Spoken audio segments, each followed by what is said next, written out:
I was born of two Jewish parents and raised in the synagogue. I went to Shabbos school, Hebrew school, and Shabbos services every Friday night and Saturday morning. I even wanted to be a rabbi when I grew up. I was a perfect Jew. I was a star bar mitzvah student. I was the very first to chant the Haftorah, which is the reading from the prophets for specific Sabbath days.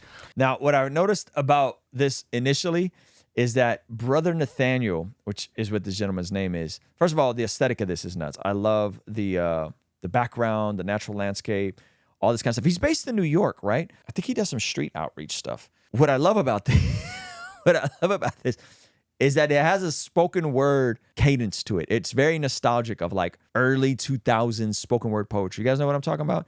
I was very involved in this scene. I love this. I think this is super dope.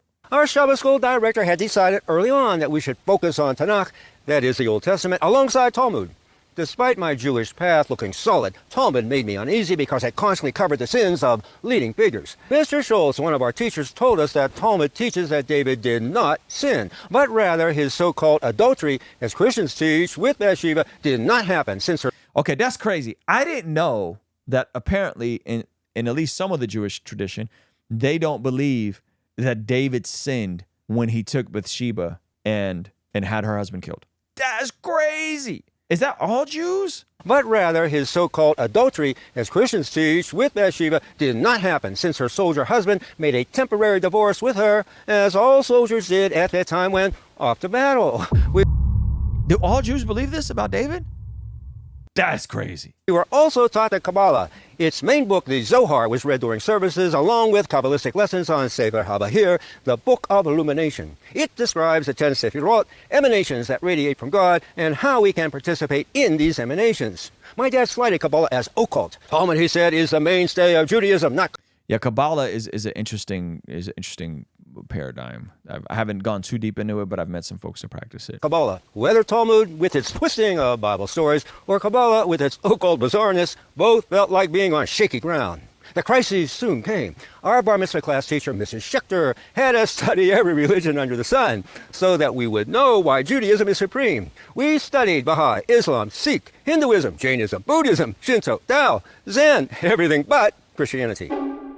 Okay, you know it's a tell sign if they're like, yeah, go study all the religions. We want you to study all the religions. Except Christianity.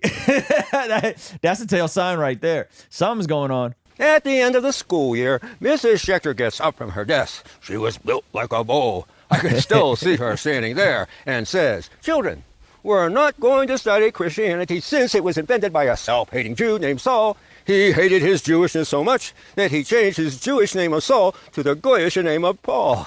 And besides," she said, "Christianity is a fable."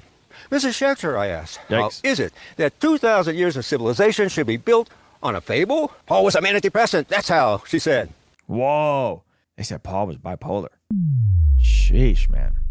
That's crazy. I asked my dad, what's a manic depressant? Have no idea, my dad shrugged. This was in 1962 and no one had a clue except Mrs. Schechter. Interesting. I wonder if this is the official position of Jews on Paul. My dad cut right to the chase. You were born a Jew, you will die a Jew. End of debate. I asked my rabbi the next day when visiting my grandmother in the hospital, why can't we learn about Christianity? Since Jesus Christ is a major figure, couldn't we at least learn about him? He spit right on the hospital floor. I was shocked. He said, "Don't you ever use that name again unless you use it as a curse word." He spit again. I said to myself, with this kind of response, it just might be true. Wow. Yeah. And listen, there are times where the church has persecuted Jewish people, and that's awful. I think it was the Spanish Inquisition, I believe. So there's hostility towards Christians by some Jewish people because of the history. So I understand why that is. I attended my cousin's bar mitzvah in another synagogue. It was musty, dark, moldy kind of smelling with Jewish stars all over the walls. I smelled death. I tried to leave. My mother pulled me back by my sleeve. All through the service, I had the dry heaves. I learned later that the Star of David is an occult symbol from the Middle Ages and not the Shield of David, that is the Mogan David. Okay, so I looked into this, and this is accurate, meaning that the Star of David was not like it wasn't from David's time. It was just a symbol that came through antiquity that the Jews adopted as their own. So it didn't come into being the symbol that identified Jews. And so I want to say the Middle Ages or something like that. So I didn't know that either, but that's interesting. How could it be with open spaces for enemy spears to strike through? He's poking fun at the actual Star of David that has open spaces. One resounding clang. It was the smell of death, the rabbi spitting, the Talmudic twisting, the justifiable, the self-hating Jew, the occult weirdness, the manic depressant, the not teaching Christianity that set me on my path to leave Judaism. Wow. All the attempts to try to get him to not is what left him, is what caused him to leave Judaism. It was my childhood religion in practice and learning. All my social groups were Jewish. My role models were Jewish. My best friends were Jewish. Everything pointed to me being Jewish, including my face and habits. But I couldn't make it work anymore. Didn't feel right. And the emptiness was there. Something inside had died. I wanted to hide, decided to fake it, couldn't forsake it, so I just went through the motions. Jeez. At the age of 19, when at college far away, I secretly read the New Testament, since we were forbidden to read it. That's crazy. They're forbidden to read it. That's so interesting.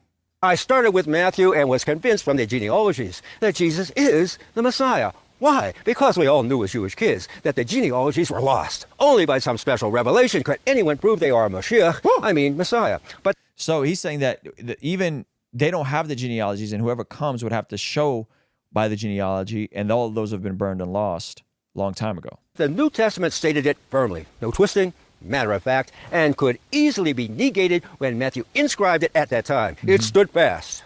A light bulb went on. Jesus Christ is our Messiah, I proclaimed to myself. I excitedly called my rabbi. The Messiah already came, I said. No, he answered. It's Jesus Christ, I proclaimed. I'll call you right back, he mumbled. My mother called instead. You're seeing a psychiatrist, she said. Oh, no. The rabbi says you have mental problems. Oh, no. So my mother said. So much for logical debate.